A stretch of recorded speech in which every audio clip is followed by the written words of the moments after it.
From WXXI News, this is Connections. I'm Evan Dawson.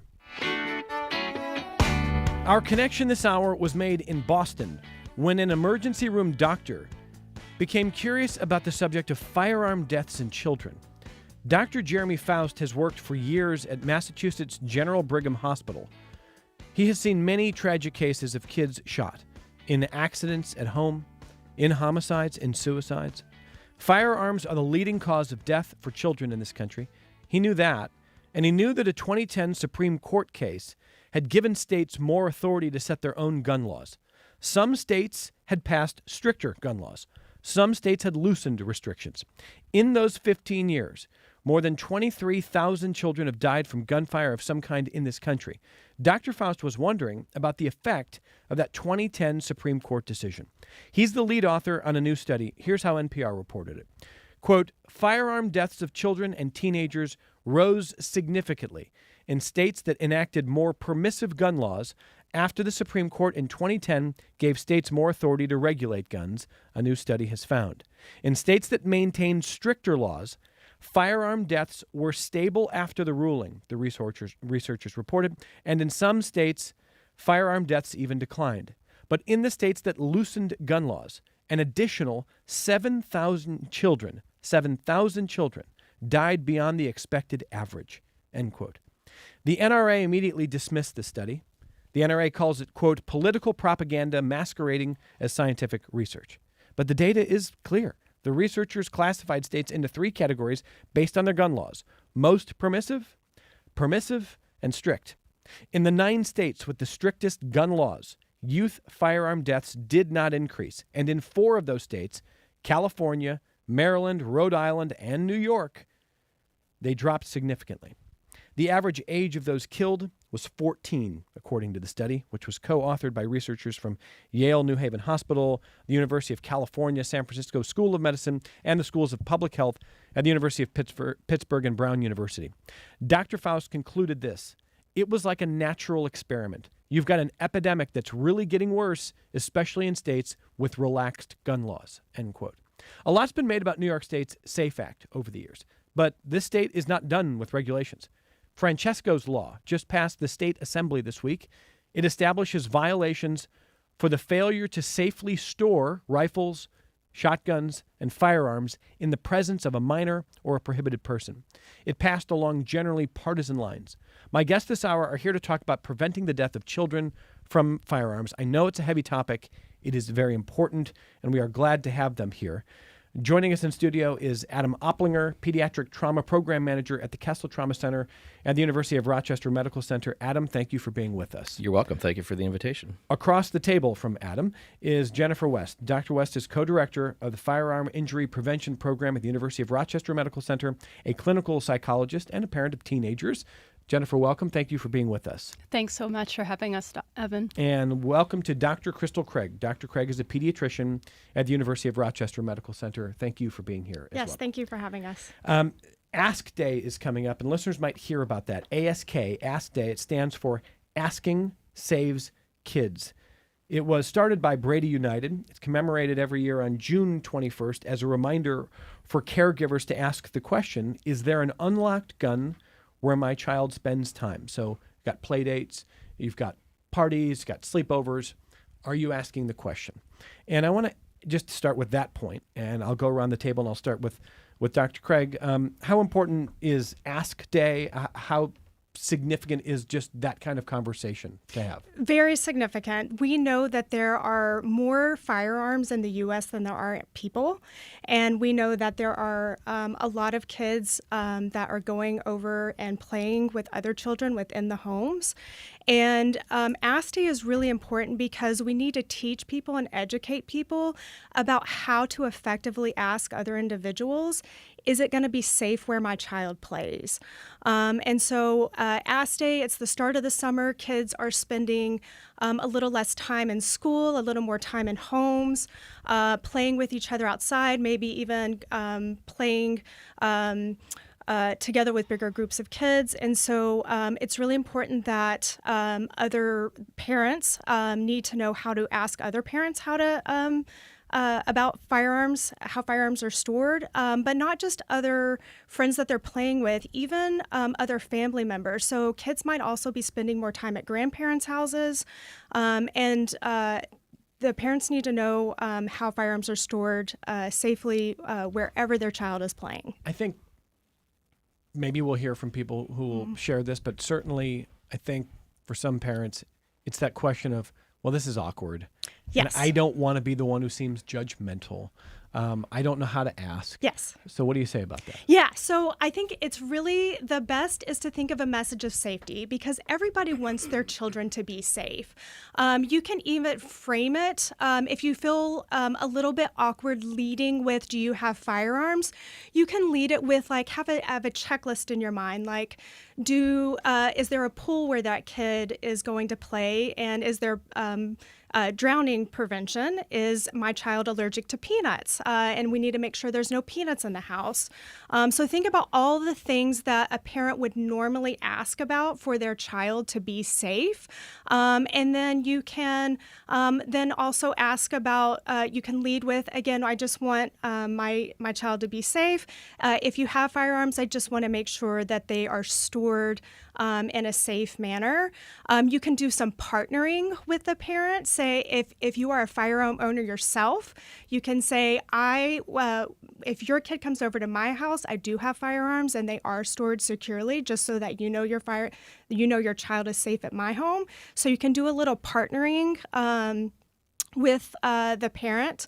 And you can also then, if the other individual does have firearms and they feel a little bit awkward about asking the question, you can always then pitch it to an alternative place. Well, let's meet at the park instead.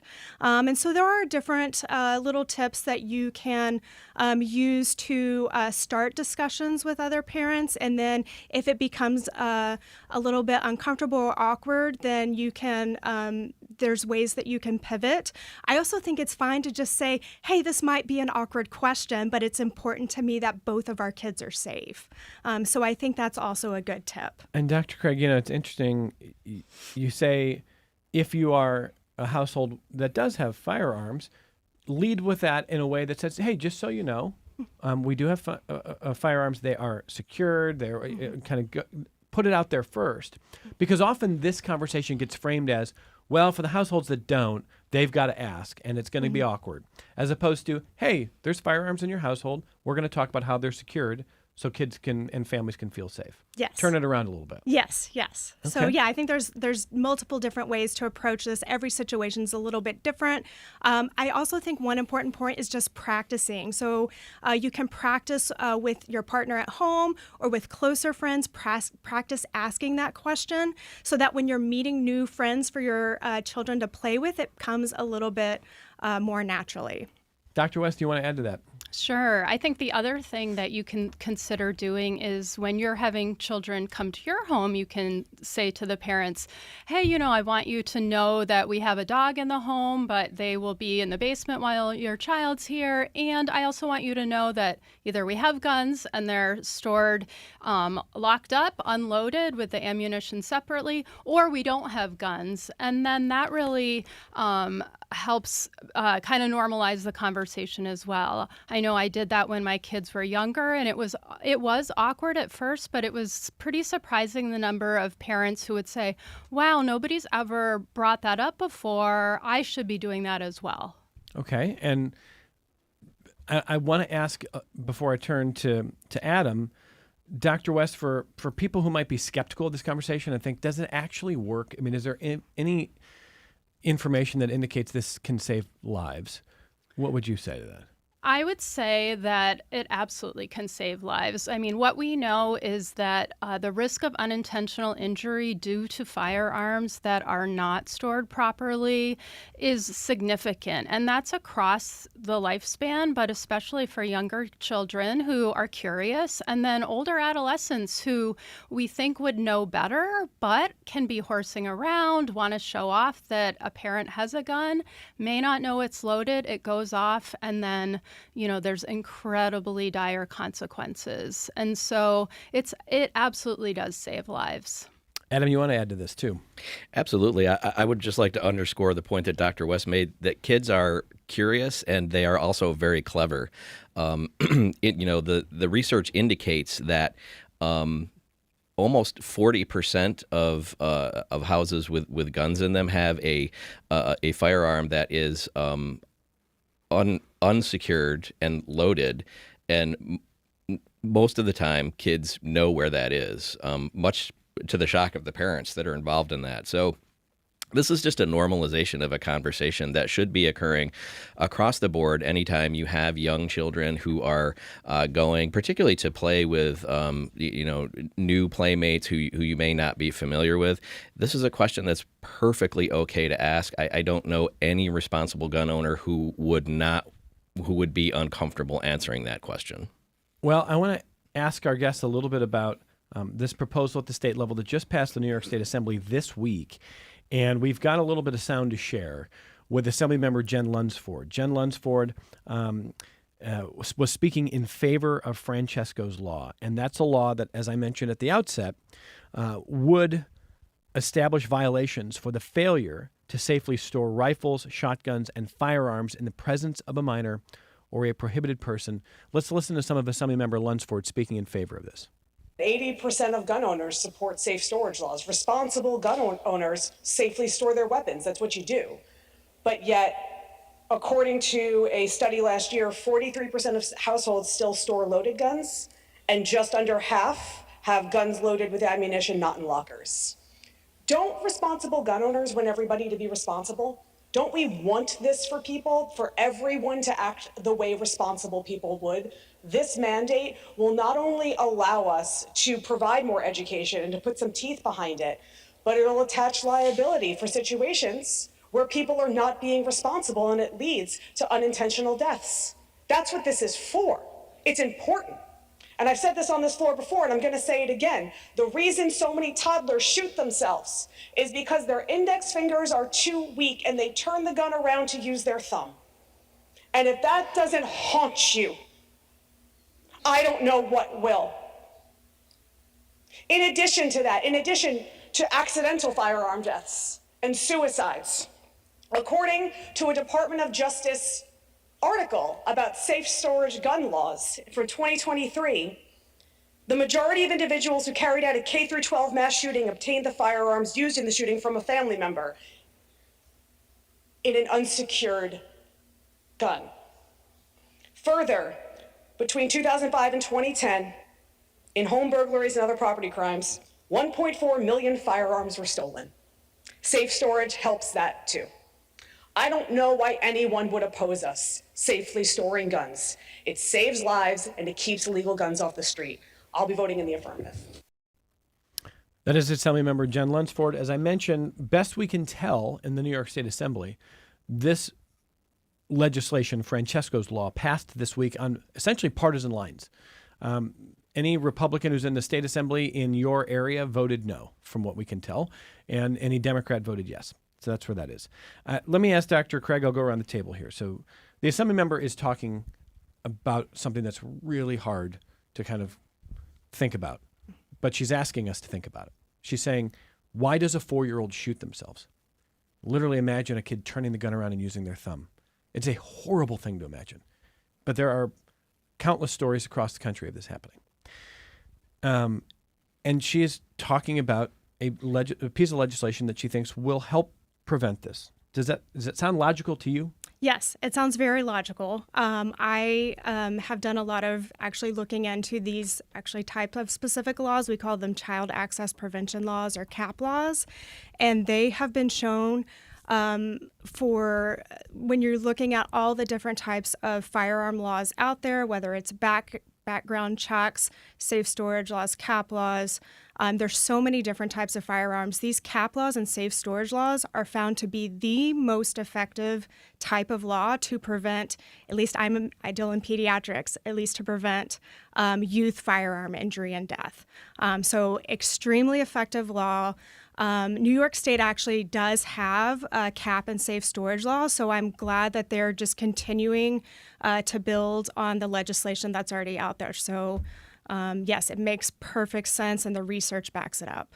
You want to add to that, Dr. West? Sure. I think that in addition to preventing unintentional injury, the other piece that Assemblymember Lunsford highlighted was suicide. And we know that the suicide rate among adolescents is rising, especially after the COVID pandemic, and we know that suicide tends to be a pretty impulsive act. And so there's research showing that a third of adolescents said that it would take them 5 minutes or less to access a loaded gun in their home. And so when we think about that, coupled with a teenager who is feeling hopeless, makes a quick decision about how to respond to that, that is incredibly concerning. And so again, I think this kind of legislation is common sense. Adam, anything you want to add there? Absolutely. We certainly applaud the legislature for taking this measure to help strengthen the cap laws in New York State.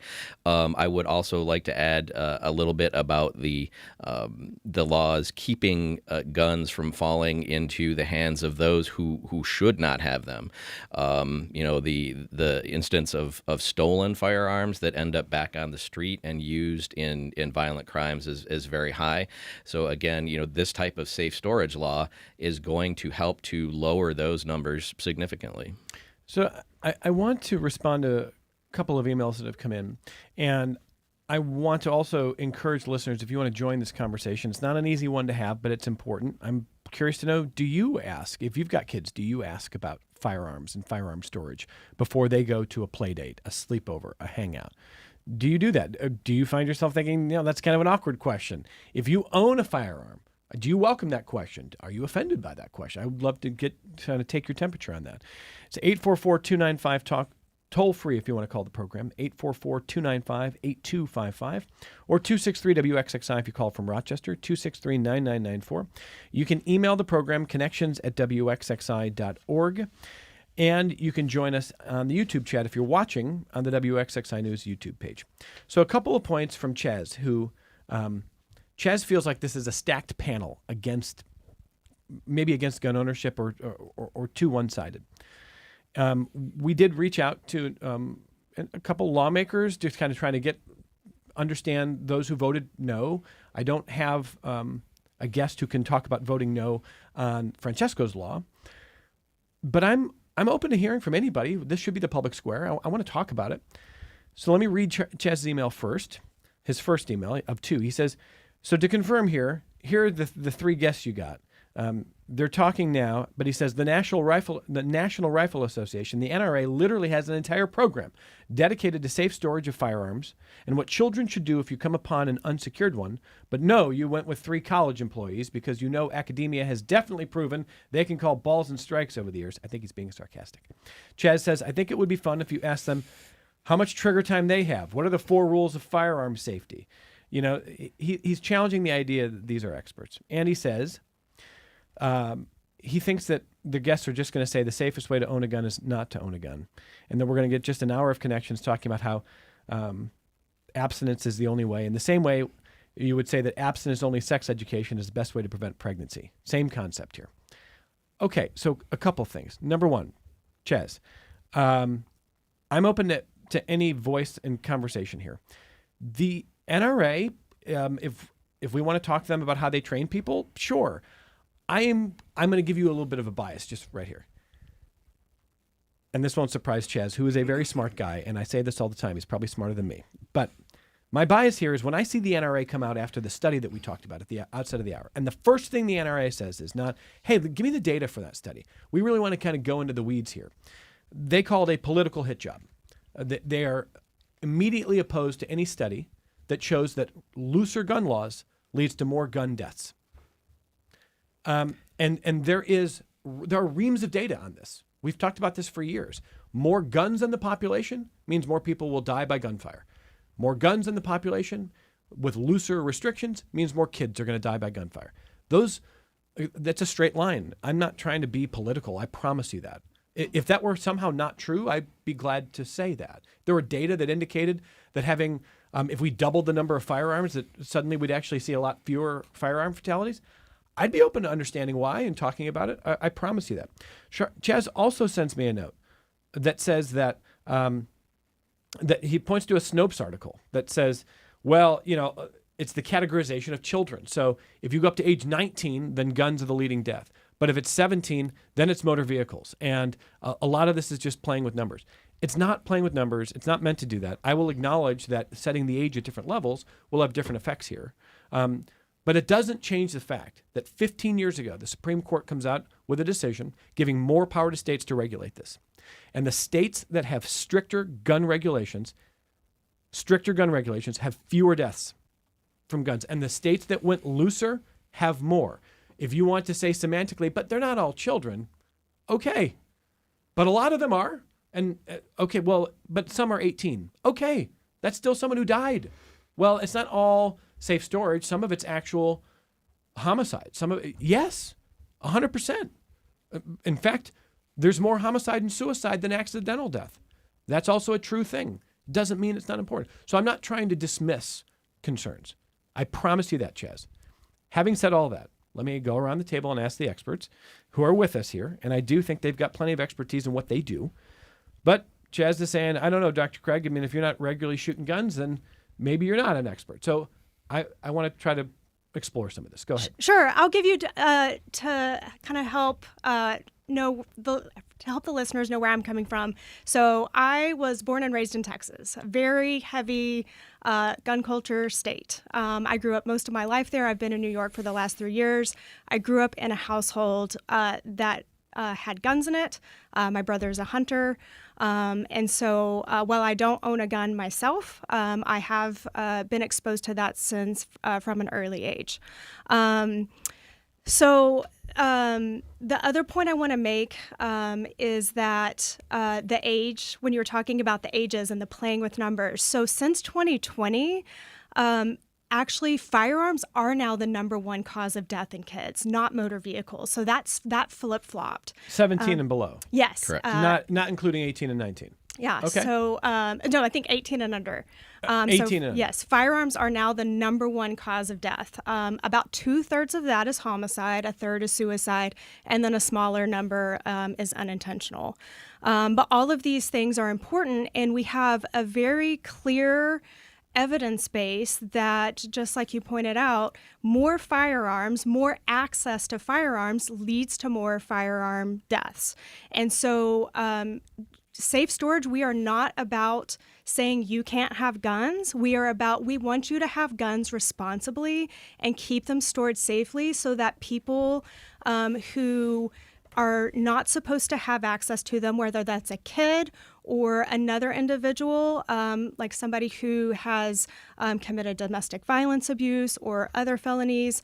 Some of these people are deemed that they cannot safely have firearms. And I think that's really important to highlight, that these laws are meant to keep the public, and not just kids, but the whole public safe. Okay, let's go around the table. Dr. West, yeah. Sure. So I have a similar background to Crystal in that I grew up in a very rural state as well, with lots of hunters. My father was a hunter. Many of my family members were. And sadly, one of the reasons that I became very interested and passionate about this is that one of my closest friends ended her life using her father's hunting rifle when I was in high school. And so, that's just something that's had a huge impact on me, and knowing the way that firearm violence just has ripple effects within the community for loved ones, for educators, for healthcare responders, for first responders. The list goes on and on. So it's incredibly important. And I think I'd also like to highlight that most gun owners really care about safety, and they really feel like they're doing what they can to ensure that their guns are safe. And yet, when we talk about children and adolescents, sometimes we don't always fully understand the risks and make assumptions about how we're storing them. So, for instance, children as young as 3 are strong enough to pull a trigger. Hiding guns isn't effective. Kids know where we hide things in our house, right? The Christmas gifts, things like that. So parents are often really trying to do their best around safety, and it's just taking additional steps. And that's what these laws are about. It's not about not having guns. Adam?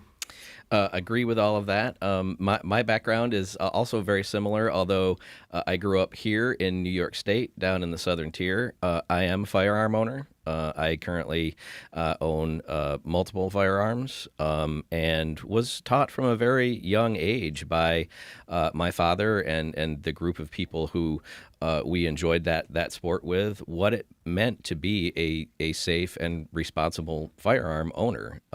My firearms are stored at home, locked, away from the ammunition, and simply because I don't want them to be used in a way that is going to injure somebody. So when Assemblymember Lunsford points to surveys that indicate, in her words, 80% of firearm owners welcome safe storage laws, you put yourself in that category. Absolutely, 100%. Yeah, I mean, I do want to better understand. I understand why Chaz hears this and is like, well, this is just keyed up against the Republicans who voted no. Or I get that. I promise you, we want to put them on this program, Chaz. We want to put the no votes. I want to understand that. I want to talk about this. I want to understand when you see a safe storage law that not only establishes violations, but also responsibility for what happens if that firearm is used. Because often you hear, well, it's an accident, it's a tragic accident, and you'll read stories of families who lose a 4-year-old and say, like, it feels like more than an accident that my child was there and this was not secured. That, yes, no one wanted this, surely, but is there liability?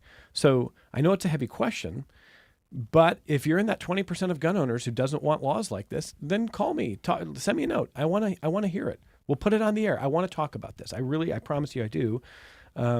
Just to understand it better. So we have to take our only break. We're going to come back. I've got some more emails to read from listeners. We're talking to Adam Oplinger, who is a pediatric trauma program manager at the Kessler Trauma Center at the University of Rochester Medical Center. Dr. Jennifer West is co-director of the Firearm Injury Prevention Program at the University of Rochester Medical Center, a clinical psychologist as well. Dr. Crystal Craig is a pediatrician at the University of Rochester Medical Center. We're right back on Connections.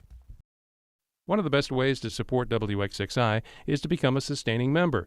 You give a little bit each month, and your contribution renews automatically every year. Sustaining members provide a stable source of revenue for your favorite programs. For as little as $5 a month, you can become a sustaining member at WXXI.org. This is Connections. I'm Evan Dawson. I'm thinking a lot about Chaz's email, and I just want to establish, a public square type program that says, I really do think almost everybody, people want the same. Nobody wants kids hurt. Gun owners, non-gun owners, whatever. Nobody wants kids getting hurt. Not in an accident, not in a situation where a kid finds a gun and hurts themselves or kills themselves, or a feared gun. Thank you for having today's conversation. Without this movement, I would not have found the courage to ask that question. What do you make of that, Dr. Craig? I think that's great. I think that's great that, we had talked about earlier, I think part of this is on people who have kids learning how to ask and getting them to feel comfortable asking. But I think it's great that we are now seeing firearm owners willingly talk about safety and how they're storing firearms. So I think that that scenario right there, I think, is a win and really points to like a model of what should be happening. And if I could just add on to that, particularly if you are a parent of children and you yourself did not grow up around firearms, it's a really hard question to ask. It's because we know this is a charged topic when we discuss this. But again, we want to normalize that question because asking that one simple question can save your child's life. Yeah, it's a pretty powerful email, isn't it, Doctor? Absolutely, yes. And I love that the piece that she added, which is that they had further conversations with their child about what to do as well. And I think to Adam's point, it is all around normalizing the conversation. And so when you ask, you can say, hey, this is something I ask everyone. And I know it may feel like it's out of left field, but it's just something that I care about, and I care about my child and your child. Michael says, my father was a Marine gunnery sergeant who spent 4 years in the Pacific. He taught me the same firearm safety techniques that he learned in basic training. Always assume that a gun is loaded when you pick it up. Never point a gun at a person. Michael, I'm with you. And that's important training. Part of, and I've talked to law enforcement officers, similar, I think, experience as the emailer that we read earlier this hour, who will tell you that people who own firearms tend to be, as a rule, really good about understanding safety and very serious about it. And they also often feel like because they are good at understanding the safety and take it seriously, that nothing could go wrong, that nothing bad could happen, that this is not going to happen here. And it sounds probably so condescending for me to say that, because I'm just trying to be real. Like, I think most people who own guns are just like you, Adam. Like, people are serious about it. They take the responsibility seriously. They're not flippant about it. They're not leaving them on a bedstand or a kitchen table. Exactly, and that's why we want to keep those firearms in the hands of those responsible owners. And safe storage, keeping your guns locked, going to keep them out of the hands of people who don't have that training, who don't have that understanding, and who aren't willing to exercise that level of responsibility with that firearm.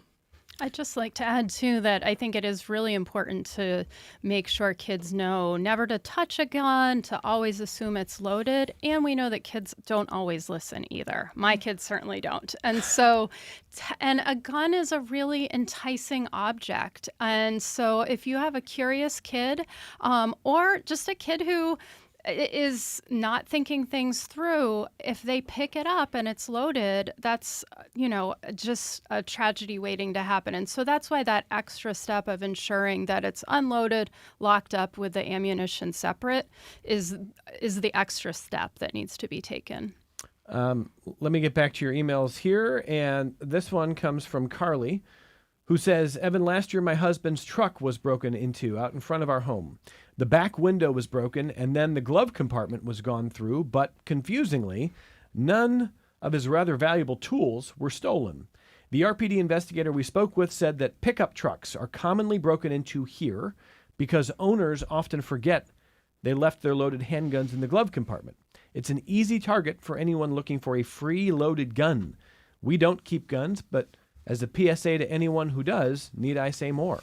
That's from Carly. That piece of advice is new to me. But is that something that you've heard of, Doctor? Yes, that's actually a very common scenario.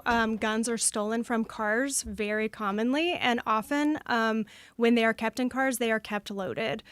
So it's important as you're having conversations, especially if you're having kids that are teen drivers that are sharing cars, using cars, making sure we know where, again, the firearms are kept. Are they unloaded?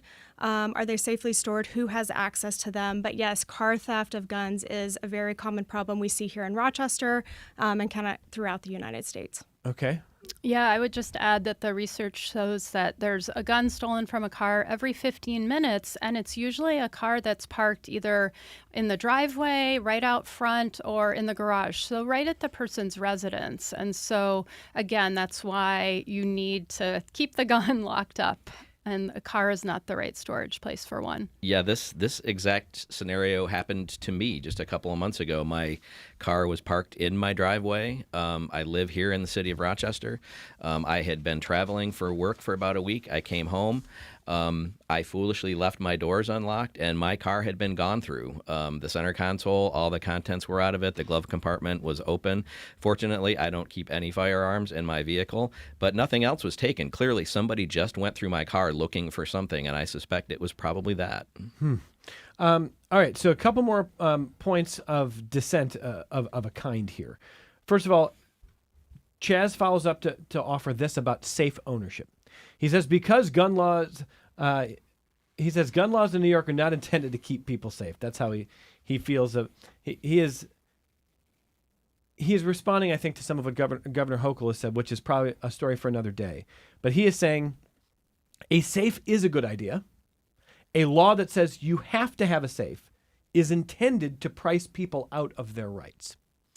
And he's pointing to Virginia, which is state whose laws I'm not familiar with, but I would trust Chaz on this, that they offer subsidies for gun owners to get safes because gun safes can be expensive. And he says if you're not doing that, then you're not actually serious about it. You're not intending to keep people safe. You're trying to price people out. Well, I mean, I don't know. I think maybe this should be part of the conversation. I think maybe this is a good point here. How do you feel about this one, Dr. Kay? Yeah, so obviously a safe where you can completely store a gun is extremely effective. However, trigger locks, cable firearm locks do just as well as keeping firearms stored safely and keeping them inaccessible. And those things are very, very inexpensive. And there are a lot of programs within the city and across our state that actually offer free access to things like cable locks and trigger locks. So they don't necessarily price people out. A lot of police departments actually will offer these for free. And then a lot of police departments actually allow you to store a firearm safely. They have locations where individuals can do that. So there are other options for people who feel like they cannot keep anything safe or can't afford to keep anything safe. Dr. West, anything to add there?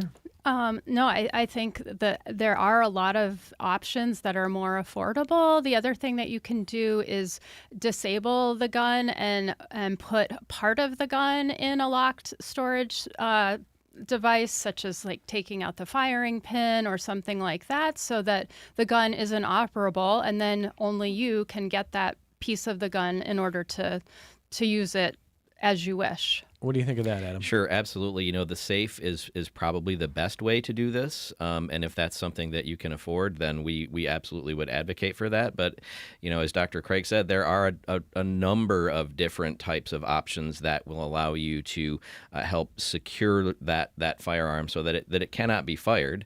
And then taking the additional step of storing the ammunition away from it so that it can't be easily accessed. Again, those are two relatively inexpensive. Yes, safes are great. We love safes, but there are many ways to go about securing your firearm. On that last point, Pat writes to us to say that if you are storing your ammunition separate from the firearm, or if you're disabling the firearm, I assume Pat would say, but he's talking about ammunition and where you're storing it. Pat's point is having a gun at home is to protect the home, and if you're storing it separately, you're not able to get to it quickly and protect yourself. So what's the point? What would you say to Pat, Adam? I would say that that's not an unreasonable point to make. However, I mean, you can still call 911. You don't have to store the ammunition completely at the other end of the house. Again, it can be within the same room, just not near the firearm, not in the firearm. There's multiple different ways to go about it. Okay, Dr. West, what would you say to Pat there? Yeah, I would also say that in addition to the devices we talked about, there are some that have a biometric feature so that you can really get easy access to them. And if you truly felt like you needed to have the ammunition in the gun, if it's in a storage device that only you can access because of biometric, capabilities, that would be one thing that you could do. Okay, and Dr. Craig? I would agree. I tend to think of it when I'm talking to patients in the clinic. I tend to think of it as a better, best approach. So the best approach is using all three methods. So keeping your firearm unloaded, locked up, and ammunition stored separately. But some individuals are really worried about their personal safety, and they really want to keep that firearm loaded and ready to go. So we try to work through what then is going to be the best approach. It may not be all three things, but maybe we'll keep the firearm at least stored in a safe. And so really, any one of those things is better than doing none of those things. So if you have those firearm owners that are really hesitant, you still want to push for the safest approach, but at least trying to slowly kind of get them over to working towards better firearm safety. Yeah, I guess I would follow up that idea, and maybe I'll ask Adam, the gun owner on the panel, this question. Mm-hmm. Again, when you go back to data, having a firearm at home is much more likely to be used, if it is used at all on a person, it is much more likely to be used either accidentally, where someone is shot or killed, in a domestic violence situation, often a husband against a wife, not always, or in a suicide, as opposed to the successful act of defending a home from an invader. That doesn't mean that I want to belittle the idea, to Dr. Craig's point, that some people feel afraid. Some people, we all live in different places. Maybe you feel like where you live is less safe. Maybe you feel like you have to have something that is ready to protect you immediately. I don't want to belittle that, but I do want to look at the data that says the odds are having a gun at home, all things being equal, is not going to be used that way successfully, if it's used at all. It's going to be used tragically. And that's hard because a lot of gun owners don't like hearing that, and they get angry when I say that, and they feel like I'm just demeaning gun ownership. And I'm not trying to. You're a gun owner. Do you find that data demeaning? I don't find that data to be demeaning. I find that data to be data. And how you interpret those numbers, I think, is largely a result of what you are owning that firearm for. As you said, there are people who have very legitimate concerns for their safety, and so they are likely going to interpret that data a little bit differently than, say, I would, because I don't harbor the same concern. For me, the firearm is a tool. It's, again, something that I grew up with. It's something that I enjoy. I get to spend a lot of time with my father in different shooting sports. And so I look at the data much differently. I look at it probably a little bit more like you do, which says, hey, yes, if you have a firearm in the home, it's much more likely to be used on somebody in the home than defending your home from somebody who's trying to break in and hurt you. Okay. So maybe we'll start to wrap with a listener is basically saying, if I ask this question on a sleepover, it's a good chance my son's not even going to be allowed to sleep over, and the family will be offended. And, if I ask, to get back to where we were at the start of this conversation, is there a gun in the house? Is it safely secured? How do you do that? Like, can you make sure that we're all on the same page here? Listeners basically saying, I do that, we're not even going to have a sleepover. It's going to be an offensive question. So I want to hear from all of you, maybe the concerns of the listeners who think, I can't do that. I can't bring that up. And I'm going to lose friendships for my child. What do you think? That's a really tough one because friends are so important, and we want our kids to go out and make friends and have a good group. The safety of your child is more important. And so I think it's a little bit of balancing, but I think kind of going back to an earlier point, it just takes practice. And I will tell you, I did over the last couple years, I have done a project where I have gotten more pediatricians to start asking people about guns, and they had the same kind of concern. Patients? Patients, yes. Or parents of their patients? Parents of their patients. Yeah. And they had the same kind of concern. It was, they're going to get mad at me, they're going to get upset, it's going to make the visit be awkward, and we haven't had a single case of somebody getting upset. And so it just takes practice. If you say it in a very matter-of-fact way, if you frame it in the message of safety, we haven't found that anybody has gotten upset over us asking about safety. So I think that's the key point to me is framing it, and I want both of our kids to be safe, I think is the best approach for other kids. Okay, Dr. West. Yes, I would agree completely with what Dr. Craig said. We've been doing the same training for behavioral health providers, and similarly, most of them haven't had this kind of training, and so it does feel like an awkward, and to use a pun, a loaded question. And by and large, once providers have had some practice with it and have had some experience having the conversations, they find that most of their concerns about what the reactions will be really don't come to fruition. I would say in the case of this caller, if the person does indeed react in a way where they're offended, maybe it's pressing pause on the the sleepover plan for that period of time and coming back to it at another time and saying, hey, this friendship between, our two sons is really important. I'd like them to be able to spend time together. Can we talk, maybe, get coffee together and talk a little bit about this so so that we can understand each other's perspectives more. Okay, and about 1 minute. Go ahead. Yeah, I think really focusing on the safety aspect is key. It doesn't need to devolve into a debate over whether or not you should have the guns, right? Like, that is not what any of us are talking about today. What we're talking about is saying, hey, let's make sure that if there are firearms in the home, and there are many, many homes that have firearms, it's almost better to just approach it as if there is a firearm in that home and say, hey, can you just tell me how your guns are stored? If the people don't own firearms, they'll say, oh, we don't own guns. But again, those responsible people who do own firearms and want them to be safe, I think they're going to be very willing to have that conversation. Yeah, again, it's like we assume this conversation is only initiated by parents in households where there are no guns.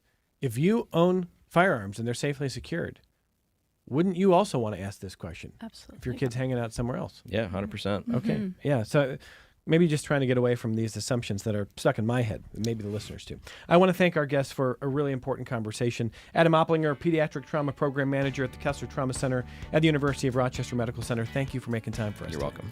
Thank you as well to Dr. Jennifer West. Jennifer's co-director of the Firearm Injury Prevention Program at the University of Rochester Medical Center and a clinical psychologist. Thank you for being here. Thank you so much. Dr. Crystal Craig, pediatrician at the University of Rochester Medical Center. Thank you as well. Thank you. And from all of us at Connections, thank you for listening. Thank you for watching. If you're watching on the WXXI News YouTube page, we are back with you tomorrow on member-supported public media.